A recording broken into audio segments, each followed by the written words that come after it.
Hi Math 11. So this will be the last YouTube video. I just wanted to say before I begin here, just feel good about the fact that for those of you who are able to keep up during this time, feel good about that. This has been really stressful, and it's really hard when you think about trying to readjust the learning going a traditional way for the front end and then having this kind of online way on the back end. And then, the online way is definitely the harder way to learn. So if you're able to do that, great. So what I'll do tonight is I'll go over these questions that students wanted me to go over, and then the final exam will be attached. So take home final exam. And so basically what I'd like you to do is get that done by Tuesday if you could, because then once I get the exam, then I can mark it, and then I can give you the final grade. With the final exam, if remember, it's a take-home open book exam, so you can you can try to do a bit each day, so that way it doesn't become as much trying to get it all done in one sitting. Okay, so let's go through these questions. So first one here, you're given the angle here, so 405 degrees, and you're asked to evaluate what sine 405 is, the exact value. Okay, so first off, what you want to do is you want to get this angle between 0 and 90, right? So if you remember how we did this, we go counterclockwise, right? So here's your arms, 0, 90, 180, 270, and then back to 360. So we go around, and because this is bigger than 360, it's more than one rotation. And so the leftover that you have here is 45 degrees. And remember, 45 is a special triangle that has these dimensions, okay, 1, 1, and root 2. So here, the importance of this is to know where we are in terms of the quadrant. So what's going to happen here is the opposite is positive because it's going up, and then your hypotenuse is root 2. So this is going to equal 1 over root 2, or which, if you want to rationalize the denominator, becomes root 2 over 2. Okay, 13b. Okay, so this one is 330 degrees, and it's a cosine. So again, go counterclockwise. This time we're not a full rotation, just a bit less. So 330 is going to give you 30 left over, right? So there's 30 left over to 360. And so here's your 30-60 triangle with these dimensions. So your adjacent is in the positive, root 3, and it's over the hypotenuse 2.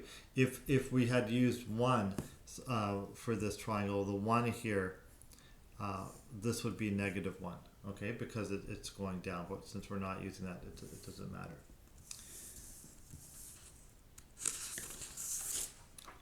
Okay, 416. So this one here, you're doing a division. Okay, so first thing you want to do is factor. Okay, so we factor. This is the difference of squares. So we get x minus 1, x plus 1. And then when we're doing a division, we have to multiply by the reciprocal. So we flip this around. It becomes a multiplication. So x minus 3 is on top, x plus 2 is on the bottom.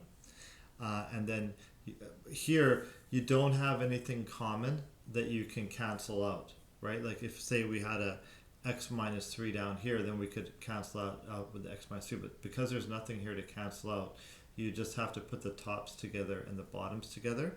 And then your non-permissible values would be the ones that are for these three. But don't forget about the x minus 3 up here, because that initially was at the bottom.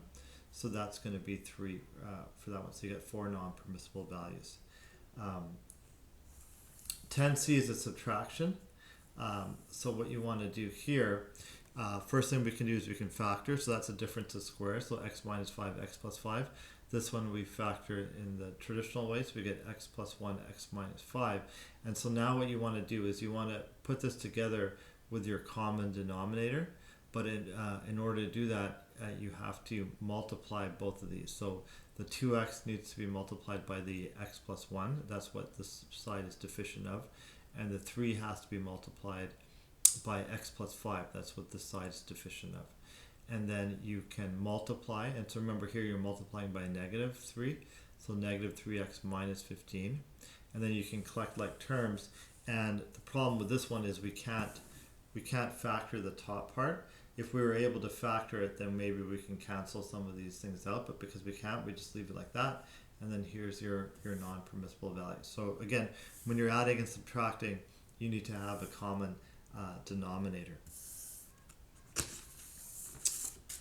Okay, and then this is kind of more of the recent stuff we were doing. These two questions were kind of similar.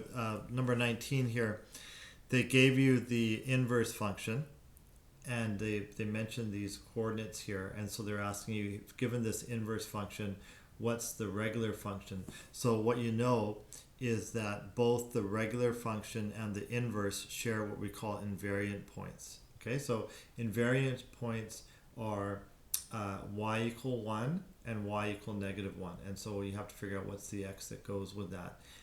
So both the regular and the reciprocal share that. Because this one here is, you only have the one asymptote, then you know it's going to be a linear function, and so you can simply just connect the two invariant points and draw your line here. Okay, so this is y equals fx. Number 20 is a little bit more complicated because you're dealing with a parabola. So initially they give you the parabola y equal fx. So what you want to do here is look to your x-intercepts. The x-intercepts are going to be your asymptotes, the vertical asymptotes for the reciprocal. So you got x minus 3 and x equals 0. And then same as the previous question, you look for y equals 1 and y equals negative 1. So y equals 1, there's 2 points, this one and that one. And then y equals negative 1, there's 2 points. Okay, and so you can use both the asymptotes and the invariant points to do a rough sketch, and that's all we're looking for when we're talking about this type of reciprocal function. It is a rough sketch, and so you can't cross the asymptotes, you can't touch the asymptotes, and so there's one branch, there's the second branch, and then there's the third branch. Okay, so again, congratulations on finishing the course.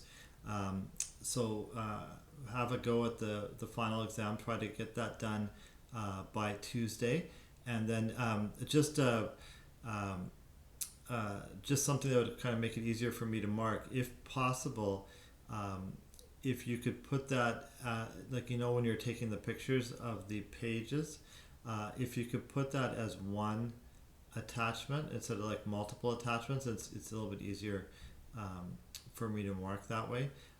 If you're not able to do that, don't worry about it. Just do it the way you normally have been doing it. But it is easier if I can just kind of scroll through it as I'm marking it. So again, feel good about getting through the course. Very difficult circumstances and quite stressful. But just look at it. If you're able to get through it this way, then you know that's good on you. Okay, so take care. And hopefully we'll be back to regular courses next year, and hopefully I'll see some of you again at QE. Okay, bye.